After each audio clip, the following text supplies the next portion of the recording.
Okay.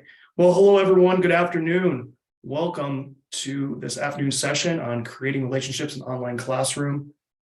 I shared my screen and I lost everybody's, all the participants. So I'm going to add you over here to the side. So my name is Christopher Zaleski. I am currently the department chair for our criminology with forensic psychology specialization program that is online at the Chicago School. I'm physically located in Denver, Colorado. The Chicago School has campuses all around the country, and we do a lot of online work as well. Prior to being in the Chicago School for the last year, I was at Red Rocks Community College for about 3 years or so, and I was the department chair of criminal justice there. And I remember so many students asking me, where can I go and get my bachelor's in forensic psychology? And my answer is always, I have no idea. And I happened to land at a school where I'm now in charge of a program that's forensic psychology. So I was happy to be on the Red Rocks campus yesterday and meeting a bunch of my prior students and introducing them to the Chicago School, because I didn't know much about the Chicago School before I joined. And I'm so happy where I'm at. And I get to practice some of my restorative practices, restorative justice stuff that we're going to talk about today there. And before I got to Red Rocks and to the Chicago School, I was a program manager for a restorative justice program up in Weld County Restorative Justice. So if you're familiar with Colorado, up in Greeley, the northern part of Colorado. And that's where I learned a lot of my skills and experiences with building relationships. We were dealing with a lot of young folks, so mostly 12 to 21-year-olds who had violated the law. And we needed to build community first with them and the local community before we could deal with some of the harms that they committed. And it was all about building those relationships. And I started recognizing that restorative justice was more than just about crimes. And today we'll talk about how that fits in to build relationships. And I did it in my classroom communities at Red Rocks on the ground campus. But coming to an online school, I had to find a way to make that work online. And I'll share some of those experiences with you today. I just love this quote. It's a little bit older, but schools are not buildings, curriculum, timetables, and meetings. Schools are relationships and interactions among people. Whether you're talking about K through 12 or you're talking about colleges, it is about community. It is about learning together. It is, even though we spend probably most of our time looking at curriculum and how we're going to teach, what we're going to teach, how we're going to assess, we sometimes just miss that part about how are we going to build the community in the classroom first. And when I was teaching on the ground campus, I would spend the first week of class over, that 15, 16 week semester, just building community. We would do a couple icebreakers in the first class. We would meet each other. I gave everyone a name tag and we got to learn who we were. So we kind of made it very inclusive by using restorative practices. We were practicing equity. So everyone had a voice in the classroom. That very loud person had a chance to be quiet for a moment and sit there. And people who were so quiet had a chance to talk, but feel very welcomed in that space. And I found that if I spent that time in that first week, the rest of the course went so much better. So today we're going to distinguish between a restorative and a non-restorative classroom environment. We're going to identify at least 3 activities that you can apply restorative practices to build your online classroom communities, things that you can take with you and try to practice right away. And I'm going to talk about a couple EdTech tools. I love EdTech, but I'm going to point out 2 that will be helpful in using these activities to create that equitable and inclusive classroom environment. And I did, if you want these slides, if you want to use that QR code, I'm also going to post something in the chat. Here we go, a Google Doc there. Actually, you can download it as a PowerPoint, so you can have these slides. And I share a few examples in here, so you might want this. And I'll share this QR code a couple times during the slide presentation, and I can reshare that document in the chat as well.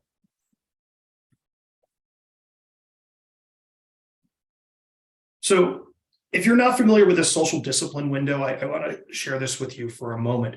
When I'm looking at the bottom left-hand corner of this window, if we're not giving much encouragement and not giving much nurturing in our course, in our classroom setting, our community, whatever this community is, and if we are not doing much limit setting and not much discipline, we're being pretty neglectful to the people in there. We're not doing anything for them. They're just there. We're not supportive, we're not controlling, we're just all there sharing the space.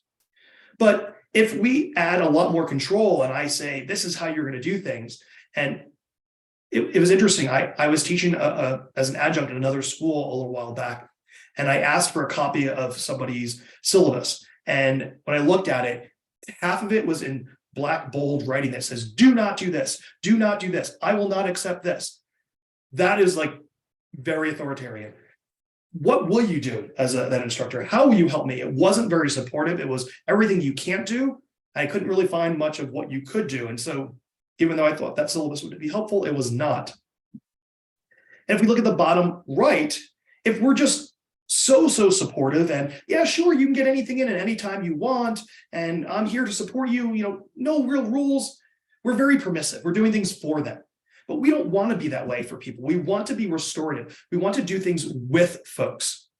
And often, we know that we should be doing things with our classes, but sometimes under stress or under pressure, time constraints, we kind of fall victim to doing the 2 or the not or the 4 in those windows. So even though this talks about discipline, it's about how we engage in our communities, in our classroom. And when we talk about our communities, it could be anything. It could be our household. It could be just that one class that we have. It could be our entire pathway, our entire major that we have. It could be the entire school. It could be our community. It could be our entire city. So how we act within that community to be supportive, but also to hold people accountable, because you can't just do what you want, but we're going to all be accountable to each other. So when we look at restorative practices, these approaches come in many contexts. They can be in schools, families, workplaces as well. The justice system, criminal justice, uses restorative justice very often, especially here in Colorado. We're one of the leaders in the country doing restorative justice, and even in the global conflict area.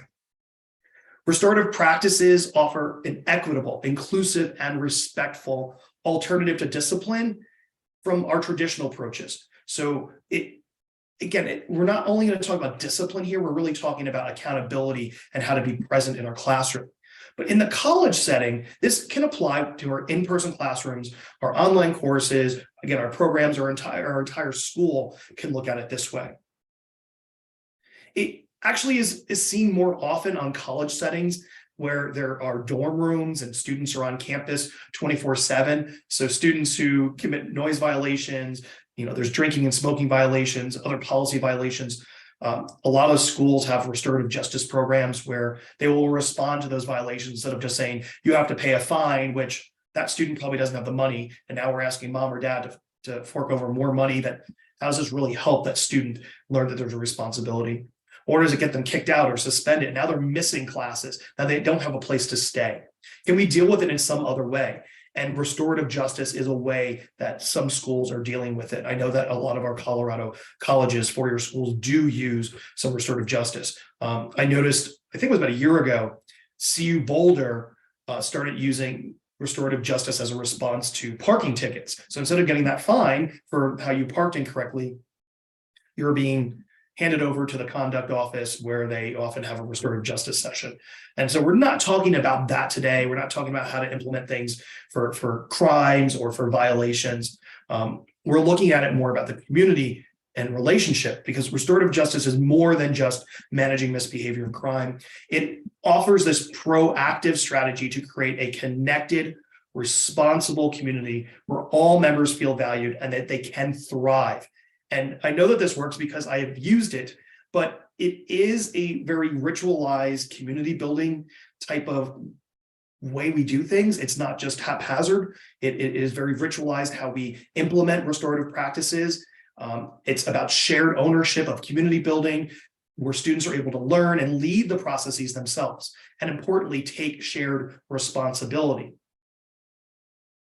So when we talk about what is restorative practices, it's about building relationships, striving to be respectful, providing opportunities for equitable dialogue and participatory decision-making. It can address harms and needs and obligations. So our first activity we're going to look at, or actually, I think it's the second one we're going to look at today, it's what are the needs of the students in the classroom? And if we create a recipe for success of what you need, what are the obligations to be successful or to be heard or to listen or to show up to class or to be respectful. What does that look like? What would be that recipe that would be successful for everybody in the classroom?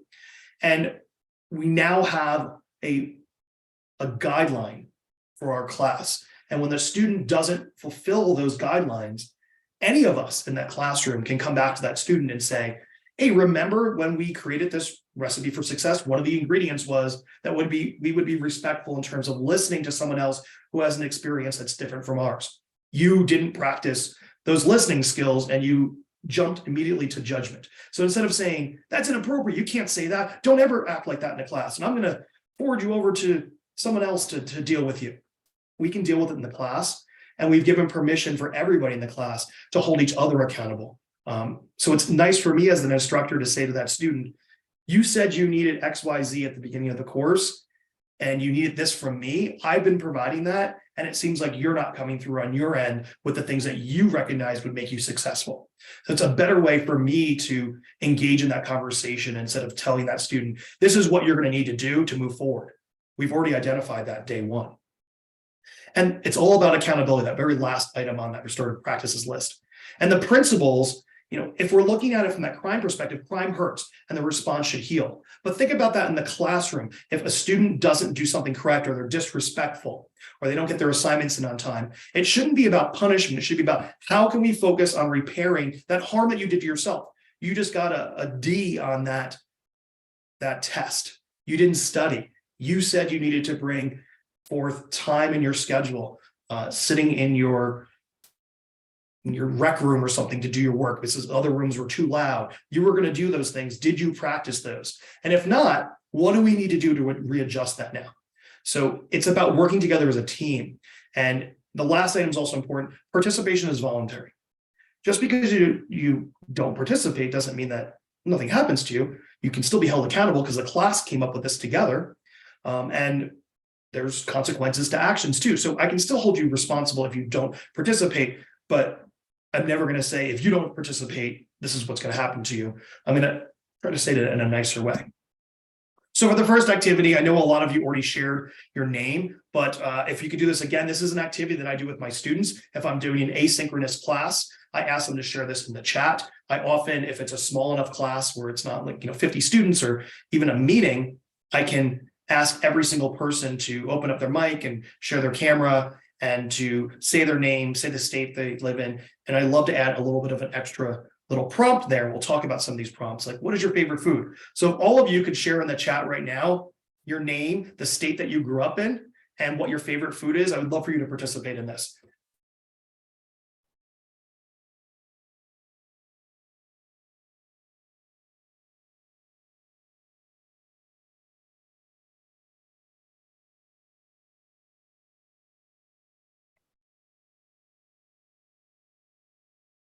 So I see a few folks sharing things already. I shared, my name was Chris, New Jersey, pizza. Mal shared Wisconsin, pizza. Karen, Virginia, ice cream. Connie, Colorado, chocolate. Yelly, Wyoming, tacos. Jenny, New York, eggplant parm. And it just goes on and on. So right there, just by those few things, we can create connections in the classroom. And so I will model that as one of those people in the classroom. I will say, Jenny, when you said eggplant parm and you said you're from New York, I grew up in New Jersey.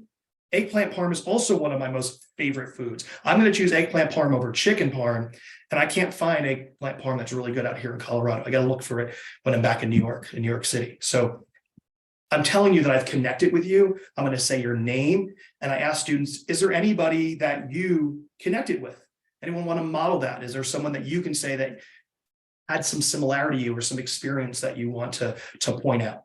And often the first time we do this, nobody has anything to share. Usually I have at least one student, and I don't want everybody to share because there's going to be someone that might have not made a connection, but it just gets the conversation going. Again, if you're online or even in the classroom, and this can be in a discussion board. I do this in discussion boards in my classes, and students are asked to reply back to the students that they connected with. Instead of just reply back to any two students, tell them where you connected. So you're already starting connections in that classroom. And again, if you want this activity. I was meaning to show this, scan me before I did this activity. So you had it showed up late. You can scan that to get to this activity in my PowerPoint. So here are some ways, and I'm not going to read every single thing on this page, but you have access to this in discussion forums. If you're looking to do relationship building in your class, maybe the first week, maybe the first couple of weeks, maybe every other week, you do it throughout the entire term or semester. You can start with just getting acquainted. I also ask folks, if you could be a superhero, what superpowers would you choose and why? Then you can explore values a little bit more. What is your passion? What gives you hope? Asking things like, what demonstrates respect for you? And then storytelling. Share an item that represents your culture, your interest, your personality. We'll talk more about that one in a few moments. Share an experience of transformation when, out of a crisis or difficulty, you discovered a gift in your life. So again, ways to just build relationships in the classroom. You can then use these prompts related to curriculum. And I'm going to take a step back for a second. When I was at Red Rocks and we were just coming back from the pandemic and we were all wearing masks, we were in the classroom, it was nice weather and we were able to take our masks off if we were outside. So the first couple of classes, I took my students outside and we sat on the grass. We found some areas where there was some tables. We sat outside together and I said, you feel free if you'd like to take your mask off, you may, you don't need to, but let's talk about some of these things and go around our room outside. And everyone liked that, liked being outside. Well, I got to teach too. So it's not just about relationship building. Can I build those relationships also talking about the curriculum, talking about what is happening in this world right now, what's happening in our book that we're supposed to be looking at, whatever we're talking about. So I taught criminal justice. So as we're talking about policing and the courts and corrections, I could ask students questions. Have you ever known anyone that was arrested? What was that situation? Does anyone want to share? And hope that everyone has some kind of story they can share. And some folks said, I didn't have that experience. We're like, okay, look around the room that not everyone has had that experience. So some people have experiences that others don't, and they see things from different perspectives. So here's some great examples below related to curriculum where you can look at the before, during, and after you're teaching these subjects.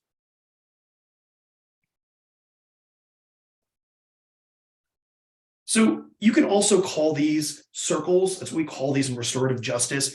It can be that community building circle. You can call it a learning circle. So if you're someone who needs kind of a label, like this week, we're going to do a learning circle in class, you can call it that. Or this is just a sharing circle. So students maybe know what type of gathering this is. And in my online courses, I call these community circles, and it's a discussion board. And instead of them having to type out, I often ask them to share a video instead. So we're seeing their face, ask them to share their name and to answer those prompts. So we're meeting each other, making those connections, and I just call them all community circles.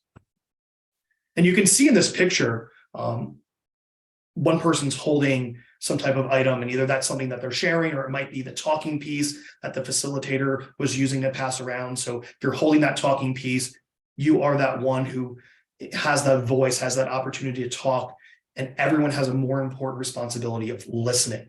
And I can see on the left-hand side, it looks like those are some guidelines or some rules for their circle, and I can see the word talking piece, so I'm assuming that's the talking piece. However, there's something on the ground in the middle. And I'm going to show you an activity in a few moments where students bring to class, whether it's on video or physically to the classroom, an item that represents something about themselves. And as we talk about it, we place it in the middle of the classroom as our centerpiece to really show everyone these are all of our experiences, and these represent our cultures, this represents our background, and we can all take a look at it, and it's showing that we're all one and we're all together in this. And we only do that for that one course. But I do set up the classroom in a circle like this. It takes a few minutes at the beginning of class, but students always participate and they help me put it back. But students like to get up and move around. And I find that in discussion posts, students like to be able to talk about other things than just only about what they read in the book. I can have a second prompt that talks about the specific subject, but at least I start off with something that starts to build community. Here are some additional prompts just to throw some out there for you. So when you access my PowerPoint, you will have these prompts. So these might be things that you want to use in your discussion forums, or if you're doing it in your classroom. When I did teach a blended class, I often did have some of these community circles placed in the online portion of the blended class, and we shared the in-class portion for more like the teaching and asking and answering questions piece, and watching a couple of videos together and stopping and pausing and talking. And more of those circle things were done online. So it engaged students to really get involved. And I found that some of my blending courses, students were showing up in person, and then they didn't do anything when they were online. So this was maybe a little bit easier for them to get involved in online. So this is a second activity, and I want us to participate in this too. I use this. This is that recipe for success that I talk about, that I use in the first week of class. I ask my students, and I'm going to ask you it this way because I can use this for a meeting of my colleagues. I can use this for some training session I want to do. And in a moment, I'm going to ask you to post this in the chat as well. What do you need to listen, to share stories, to participate, to show respect and learn in this training session today? So we're creating a recipe for our session, and it has 3 pieces to this recipe, and we want to know what ingredients will work well. So for the first part of the ingredient, what can you do to learn and show respect? The second part, what can your colleagues do to learn and show respect? And what can me as that presenter, what can I do to help you learn, to help you show respect? Does anyone want to post anything in the chat to think about what, if you were in this session, if you were in a classroom, what you would want? So I asked students to break it up into 3 pieces. One period, list 2 or 3 things that you can do. I'm seeing like to listen. Yeah, so maybe that goes for all 3. So I need to bring my listening skills together. I might need my colleagues to listen and not talk over me, and to give me a chance to be heard. And then I want my instructor, I want them to listen to me as well. I want to be heard. Yeah, and I want my presenter to have passion for the content and topic. I hear that probably all the time. Yeah, I've had some really boring instructors where I need that. And so I say to them, okay, I will bring that. And if you're finding me to be boring, if I'm not addressing what you think is important, I need you to ask those questions. I need you to point that out to me that, hey, this is going in the wrong direction. I need more support. I need something more engaging. Can we talk about something, how this relates to the real world? Absolutely just in a safe and welcoming environment. Yeah, that's probably for all 3 of those things. So a student can repeat their answers for all 3. And then a lot of times I ask, like, well, what does that mean you want a safe environment? What does that mean for you that you want respect? Or what does that mean for you want welcoming? What can your classmates, or what can I show or do to make this welcoming for you? So I really want to dig down deep and find out, what are they asking for? Because I can say, oh, this is warm and welcoming, but what do they really want? Because maybe that I'm not able to provide that the way they've asked it so generally. And being responsive and empathetic, group activities, non-judgmental, those are all great responses. So that the question at the top there is how I really asked that. And then here's what the original words were. So if you're looking at my PowerPoint, I asked, what can your classmates, and what can your instructor do? And this is what it looks like. At the Chicago school, we use Canvas. I use D2L at the community college level, but this is what it looks like in my discussion post. I asked them to post by Thursday, and then by the end of the week to respond to others. And I asked them, does this work for you? When I was in the classroom, I was hearing students say, oh, don't bring any stinky food to class. Okay, we can document that. But what about other foods? Can people bring chips or anything else like in the classroom? Oh yeah, they can bring chips, but if you bring chips, can you sit in the back of the classroom? So we'll add that. If you're bringing noisy food to class, please sit in the back of the classroom. So we can identify that, and a student feels comfortable. If a student next to them is eating away really loudly, can say, hey, remember we suggested that folks go to the back of the room and you bring chips? That's kind of loud.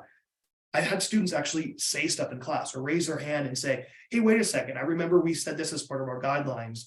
I'm seeing that students are not following through, or Every day students are coming late. I show up every time to class on time, but we said in order to be successful, showing up to class on time was really important. Okay, well, thank you for bringing that up. Let's address that. How can we do that for those folks who maybe can't come in on time? What can we do to get you here earlier? Or how do I hold you accountable? What do we do for the students who are getting here on time? Do we discuss a quiz question? And if you come on time, you get one of the quiz questions ahead of time. So you're rewarded for showing up on time. And for those folks who don't make it on time, you don't get what one of those questions are going to be. So we can address that instead of me just going, oh, I can't believe no one's showing up on time. It's like, hey, we discussed this already. And I then post our recipe. I just use a Word document and I post everything that my students have said. So this is actually from a real class.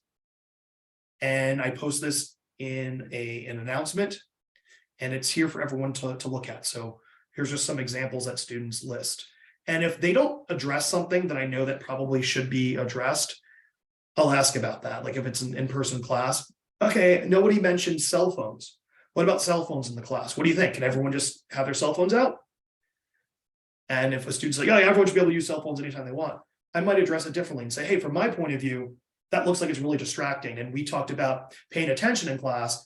I don't know that you're paying attention when you're on your cell phone. Can we do something different that if you need to use your cell phone, you step out of the classroom to use it? So we can work together instead of me saying, no cell phones in the class, no eating in the class, none of this, none of that. And we go back and forth. And if something isn't addressed, we can always go back in the middle of class and readdress it. Does anybody have any questions or comments about this activity that I'm showing?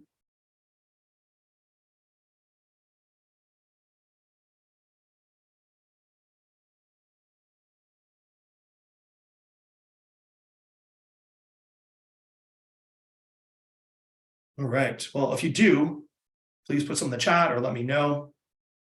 This is the third activity, and you don't have to participate in this because it's a little bit more difficult, but if you want to and you want to try it out, you can. I like using what was called Flipgrid before from Microsoft, is now just called Flip, and I will use this in my classrooms.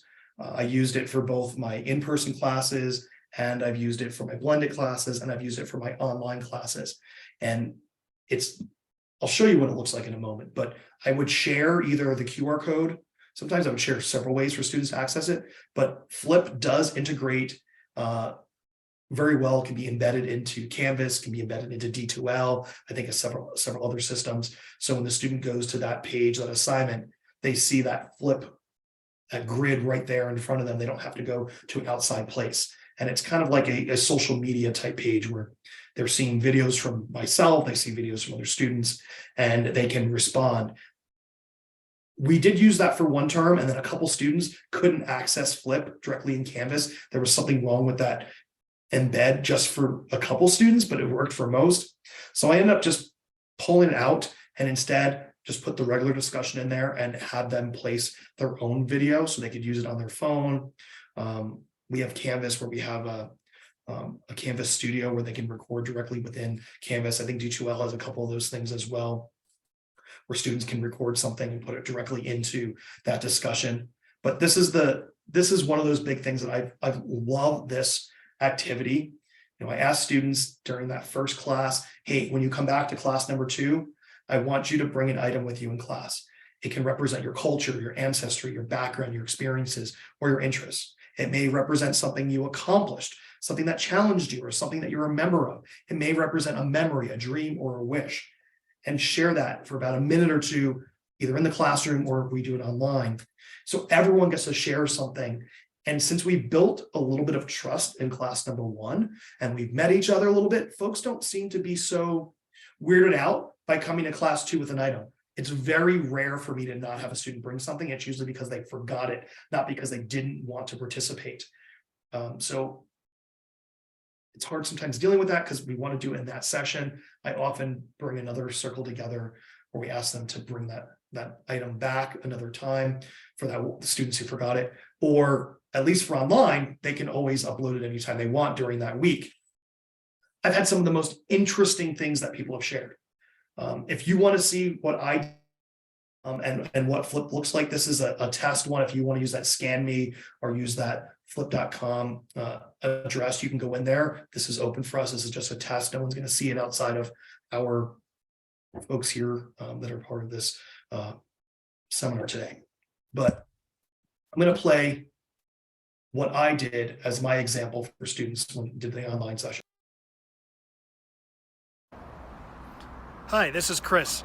I wanted to share with you that item that is really, really important to me. And let me show you, I got it right here.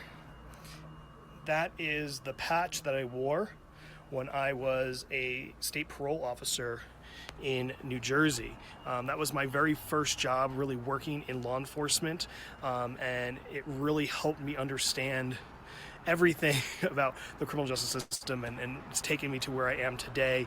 I went through a police academy in New Jersey. I got to be an officer on the street working with very serious offenders. I got to work with sex offenders, which was really strange.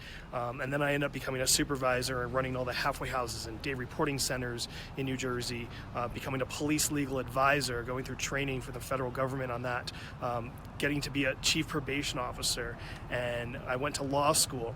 And all of that stuff happened after I went to the academy and became a parole officer. And I'm so proud of my time that I was there, but I also learned about a lot of the mistakes that we were doing as a system, and probably that I was doing as an officer because of what I was told.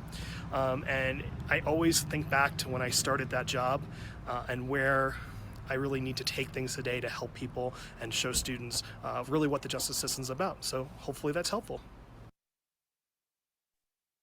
So I put this as the first video in this activity, so students have something to model off of if you're doing it online. If it's on campus, I would bring that object and share it with students, and I would be the first person to do that. So they get an idea of what we're sharing, and it's not so cumbersome for them to do. And this is what it looks like in my discussion post. These are the instructions that I've used. And I asked them to just keep it to just 2 minutes. Sometimes it's hard for folks to do that. When you use Flip, you can actually set the timer so they can't go over that amount. And I've had students who have said, I had about 10 minutes worth of stuff I wanted to share. And why wouldn't it let me do that? And I respond back to them and say, remember, this is just a point about sharing stuff. This opportunity is only to share 2 minutes worth. You'll have opportunities to share more down the road, but yes, it's limited to 2 minutes, because think about if we were in a classroom, we want to give everybody 2 minutes to talk so that you don't have 10 minutes, the next person only has 1 minute, and we run out of time in the class. So please redo that Flip and just make it 2 minutes long. Find a way to share it for that period of time.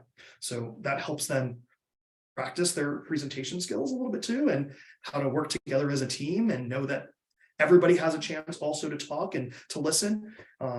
So I like that part of Flip. You can't really set a time limit except for to tell students that when they're telling them to use their cell phone. So this is what Flip looks like.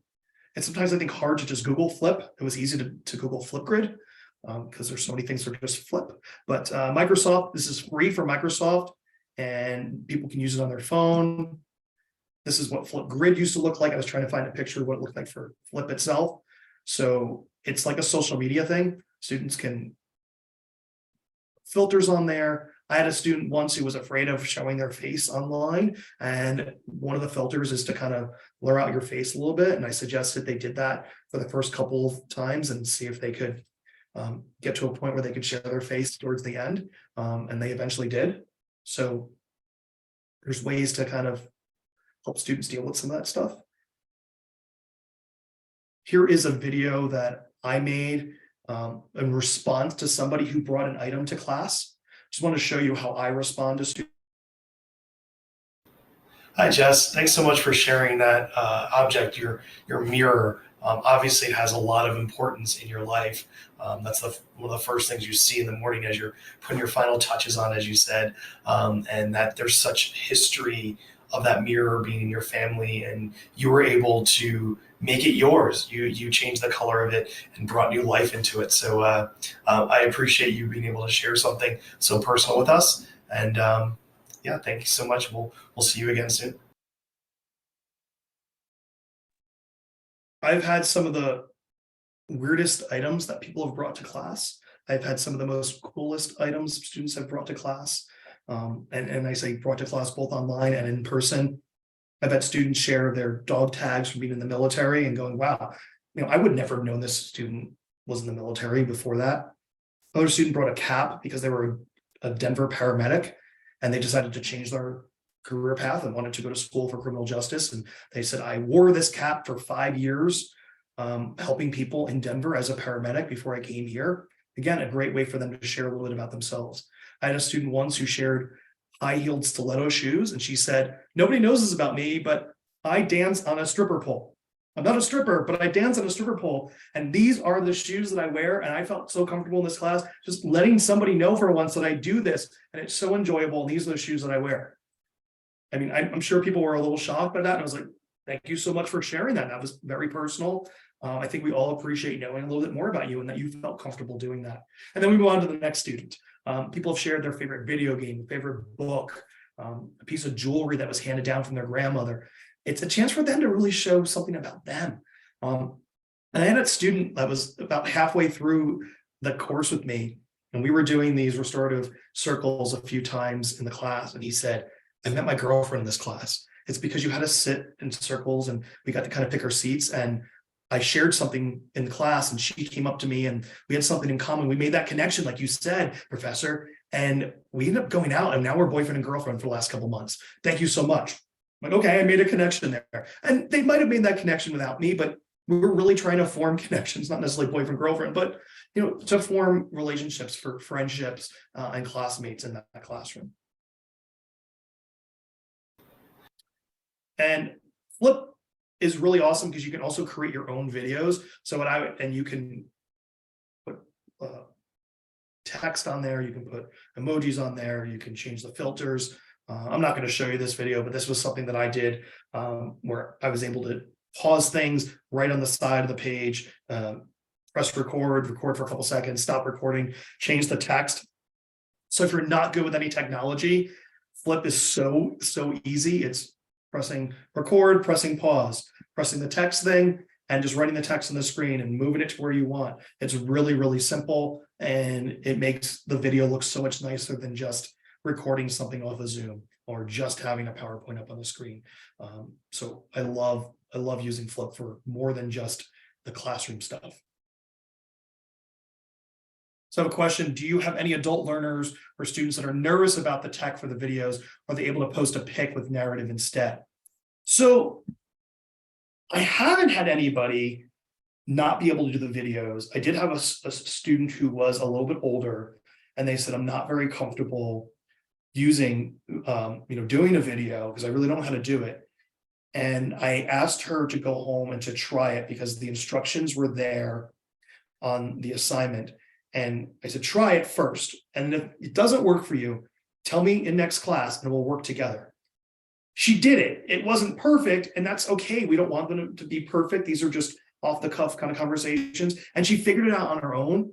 And then I said, hey, I want to show you a couple other cooler things on this. Let's do another one real quick. So she was already comfortable doing it herself. I didn't want to just do it for her, but she was the only one that expressed that she couldn't do it.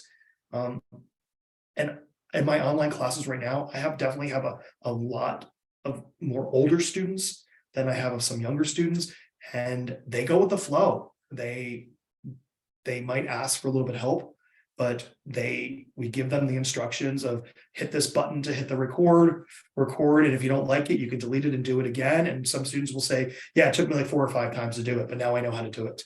So I really don't try to give them other opportunities to do it differently, because then they're not sharing the same way everybody else is. But again, everything is voluntary. So if they say I don't feel comfortable doing it, I say, okay, well, check out what everyone else is doing.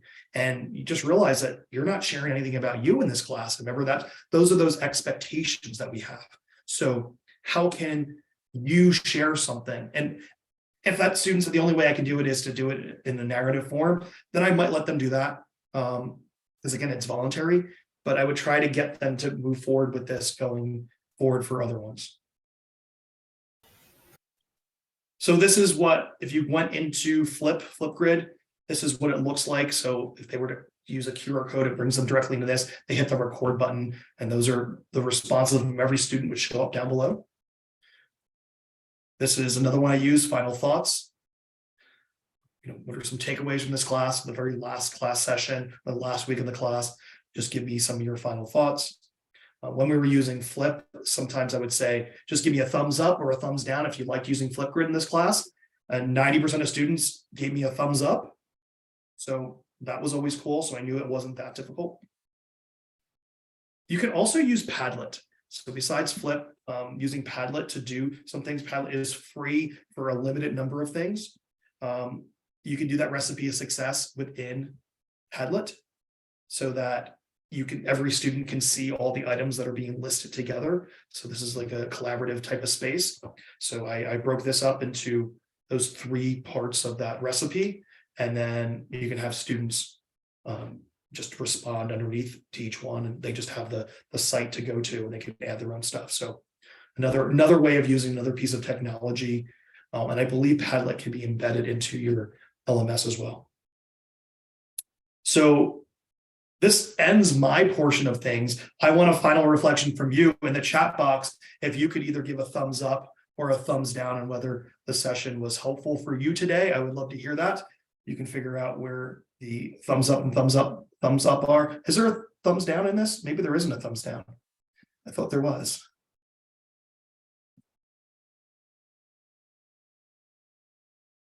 But if you didn't like it, you can give no thumb. But again, just a way for students, if are you following me, give me a thumbs up. And just to be able to hear from everybody today. And it doesn't have to be, are you just following me? It could be, if you're thinking about a question for next class, I want you to think about something that you can ask. I want you to send me an email about that question. But if you've thought of that question, give me a thumbs up now, so I know that they're still participating. So I see a lot of thumbs up. Thank you so much for that. And you couldn't access Flip with the QR. Interesting. Okay. Let me see if I can fix that so you can access it. I try to do it myself later. And do I have any students who don't like to share due to a criminal history? Share specifically what? Because we're not asking them to share anything about their criminal history. What are you thinking that they might be fearful of or not brave to do that?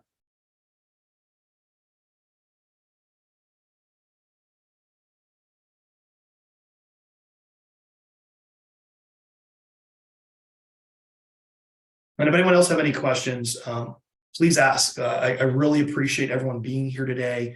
You have access to the slide deck either by using the Scan Me, and I'll grab that document again. I think I can post it to everybody.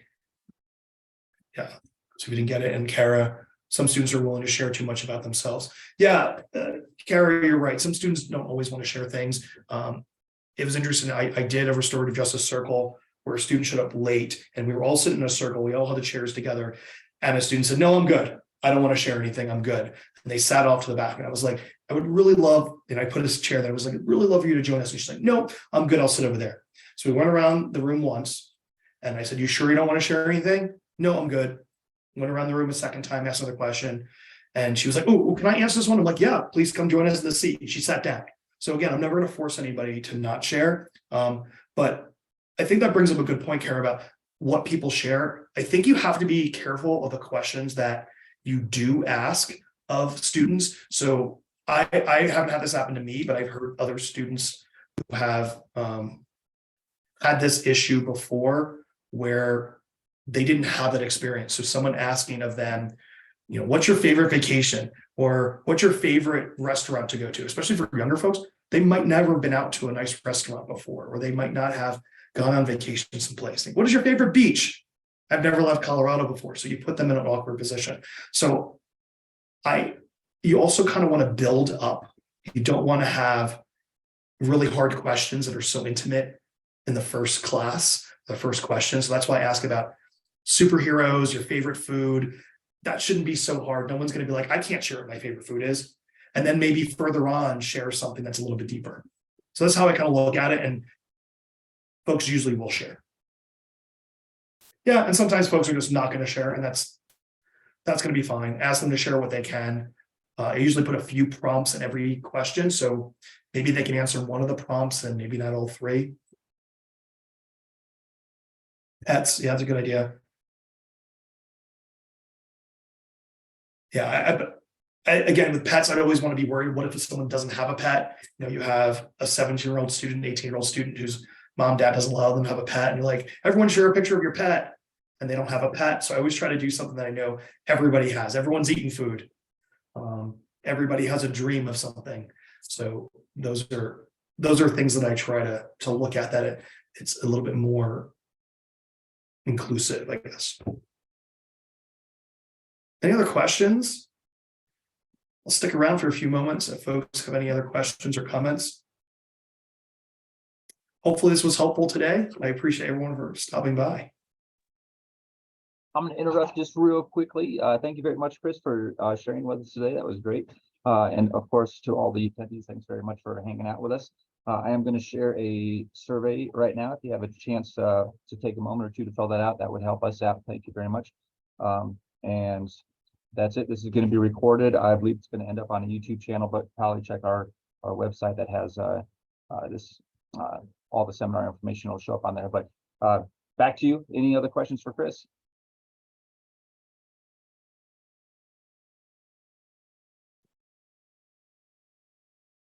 Good to see everyone. Thank you.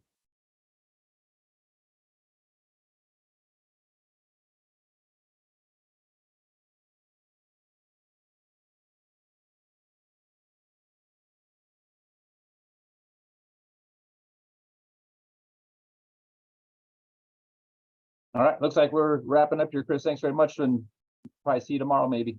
Sounds good. Bye. All right. Have a good day.